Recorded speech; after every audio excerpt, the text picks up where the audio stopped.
আজকে আমরা খুবই ইম্পর্টেন্ট টাইপের কিছু ধারার অঙ্ক করব। এই অঙ্কগুলোকে আমার বইয়ে বিশেষ ধরনের ধারার অঙ্ক এই টাইপের মধ্যে রাখা হয়েছে। এই অঙ্কগুলো বিশেষ সহ বিভিন্ন প্রতিযোগিতামূলক পরীক্ষায় এসছে। তো আসেন আমরা শুরু করি।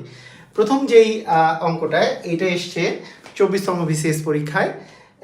এই কোশ্চেনটা এখানে দেয়া আছে, যেটা 9, 36, 81, 144 এর পরবর্তী সংখ্যাটি কত। তো দেখে অনেক গোলমালে লাগছে মনে হয়, কিন্তু এখন থেকে আমরা সবাই পারবো। এটা হচ্ছে এই যে 9, আমরা একটু যদি লক্ষ্য করি 9 যে আছে, এই 9 হচ্ছে 3 এর উপরে স্কোয়ার, মানে 2 বার 3 গুণ করলে 3 আর 3 গুণ করলে হচ্ছে 9। আবার 36 যে সংখ্যাটা আছে 36, 36, এটা হচ্ছে 6 এর উপরে স্কোয়ার, মানে 6 আর 6 গুণ করলে 6 আর 6 গুণ করলে কিন্তু 36 আসে। 81 মানে 81, আমরা জানি যে 9 আর 9 মানে 9 আর 9 গুণ করলে 81 আসবে, 9 9 81। আর লাস্ট যদি আমি বলি যে এখানে আছে 144, তাহলে 144 হচ্ছে 12 এর উপর স্কোয়ার, 12 আর 12 গুণ করলে 144 আসবে। তো আমরা এখানে দেখতে পাচ্ছি একটা 3 এর বর্গ, একটা 6 এর বর্গ, একটা 9 এর বর্গ, একটা 12 এর বর্গ। তাহলে এর পরে যে সংখ্যাটা হবে সেটা অবভিয়াসলি কত বর্গ হবে আমরা সবাই বলতে পারবো। এটা হবে হচ্ছে 3, 6, 9, 12, অর্থাৎ 3 এর পরে 3 যোগ করলে 6 হয়, 6 এর পরে 3 যোগ করলে 9 হয়, 9 এর পরে 3 যোগ করলে 12 হয়, 12 এর সাথে 3 যোগ করলে 15 হবে, 15 এর বর্গ। 15 এর বর্গ মানে কি 15 আর 15 গুণ, আর 15 আর 15 গুণ করলে আমরা জানি 225 আসবে। তারপরে এই ফাঁকা ঘরটাতে বসবে কিন্তু 225। এখানে খ নম্বরে আছে 225, তারপরে অ্যান্সার হবে 225। অনেক মজার না? তো আসেন আমরা এর পরের অঙ্কটা করি। এর পরের অঙ্কটা এটা এসছে প্রাইমারি নিয়োগ পরীক্ষায়, বলছে 4, 8, 13, 19, 26 সপ্তম পদটি কত।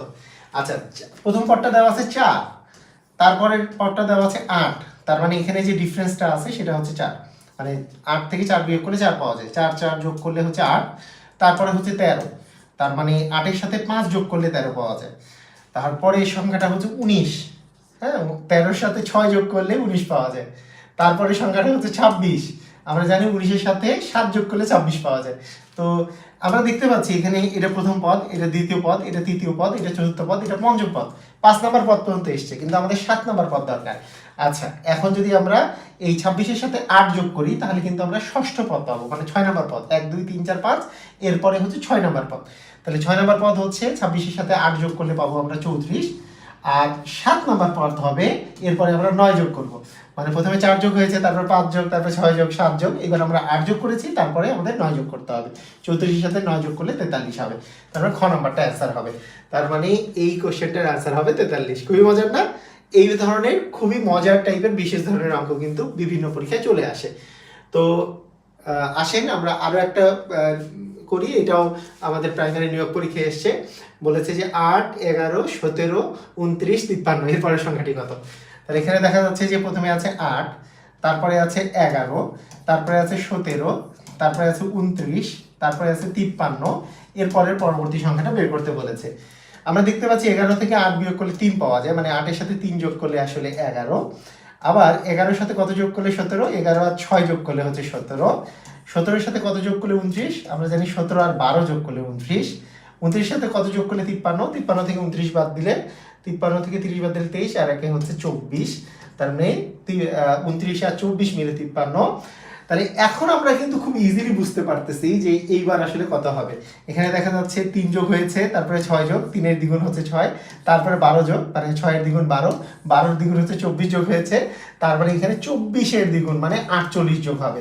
53 আর 48 যদি আমরা যোগ করি, 3 আর 8 মিলে হচ্ছে 11 আর 1 হাতে থাকলো 1, 5 আর 4 9, আর হাতের 1 মিলে 10, মানে 101 হবে অ্যান্সার। এটারও অ্যান্সার হবে খ নাম্বার। খুবই মজার না? তো এইভাবে করে কিন্তু আমরা খুবই সহজে খুবই মজা করে কিন্তু অঙ্কগুলো করতে পারি। এটা আবার এই কোশ্চেনটা আবার বিসিএসও আসছে, প্রাইমারি শিক্ষক নিবন্ধন পরীক্ষায় নিয়োগ পরীক্ষাতেও এসছে। তো আমরা দেখি এই কোশ্চেনটা কি, 1 2 3 5 8 13। আচ্ছা, এই অঙ্কটা খুবই ইম্পর্টেন্ট অঙ্ক। এটা আরেকবার সেটে আমাদের হচ্ছে বিসিএস পরীক্ষায় এসেছিল। এই অঙ্কটা কিভাবে করে মনে রাখবা দেখো। এই আমরা সবাই লক্ষ্য করি যে এইখানে 1 আছে, 1 পরে 2 আছে, 2 এর পরে 3, তারপরে 5, তারপরে 8, তারপরে হচ্ছে 13। কোন মিল পাওয়া যাচ্ছে না, 1 বেশি, তারপরে আবার 1 বেশি, তারপরে 2 বেশি, তারপরে 3 বেশি, তারপরে 5 বেশি, তারপরে এখানে কত 8 বেশি, মানে এটা মিল পাওয়া যাচ্ছে না। তাহলে আসলে বিষয়টা হচ্ছে 1 আর 2 যদি আমরা যোগ করি, এখানে যে 1 আর 2 আছে, 1 আর 2 যোগ করলে আমরা পরের সংখ্যাটা 3 পাবো। এই যে 1 আর 2 যোগ করে 3 পাবো। আবার 2 আর 3 যদি আমরা যোগ করি তাহলে 5 পাবো। এই যে এবার হচ্ছে 5। এবার 3 আর 5 যদি যোগ করি তারপরে 8 পাবো। এই যে 8। এবার 5 আর 8 যদি যোগ করি এই যে 13 পাবো। এই যে 13। এবার 8 আর 13 যদি যোগ করি পাবো হচ্ছে 21। তার মানে এই যে 21 পাইছি। এইবার 13 আর 21 যদি যোগ করি, এই যে 13 আর 21 যোগ করলে হচ্ছে 34। তার মানে এর পরের সংখ্যাটা কি হবে? এই যে 21 আর আমরা যদি 34 যোগ করি, তাহলে 34 আর 21 যোগ করলে হবে হচ্ছে 55। তার মানে এর পরের সংখ্যাটা কত? এর পরের সংখ্যাটা হবে 55। এইটাকে বলে হচ্ছে ফিবোনাক্কি সিরিজ। যদিও ফিবোনাক্কি সিরিজ 0 থেকে শুরু, তারপরেও এইটা হচ্ছে ফিবোনাক্কি সিরিজে 0টা বাদ দিয়ে 0, 1 দুইটা বাদ গিয়েছে, তারপর থেকে এটা হচ্ছে ফিবোনাক্কি সিরিজ। হ্যাঁ, এটা নিয়েও আমার ভিডিও দেওয়া আছে ফিবোনাক্কি সিরিজ নিয়ে। ফিবোনাক্কি সিরিজটা মূলত হচ্ছে 0 থেকে শুরু হয়, যে 0 আর তারপরে হচ্ছে 1, এরপরে 0 আর 1 যোগ করলে হচ্ছে 1, তারপরে 1 আর 1 যোগ করলে হচ্ছে 2, 1 আর 2 যোগ করলে হচ্ছে 3, 2 আর 3 যোগ করলে 5, 3 আর 5 যোগ করলে 8, 5 আর 8 যোগ করলে হচ্ছে 13, 8 আর 13 যোগ করলে 21, 21 আর আমাদের 13 যোগ করলে হচ্ছে 34, 34 আর 21 যোগ করলে 55, এরপরে 55 আর 34 যদি যোগ করি তাহলে আসতেছে 9, আর এখানে আসতেছে 8, মানে 89। এভাবে করে কিন্তু আমাদের ফিবোনাক্কি সিরিজটা চলতে থাকবে।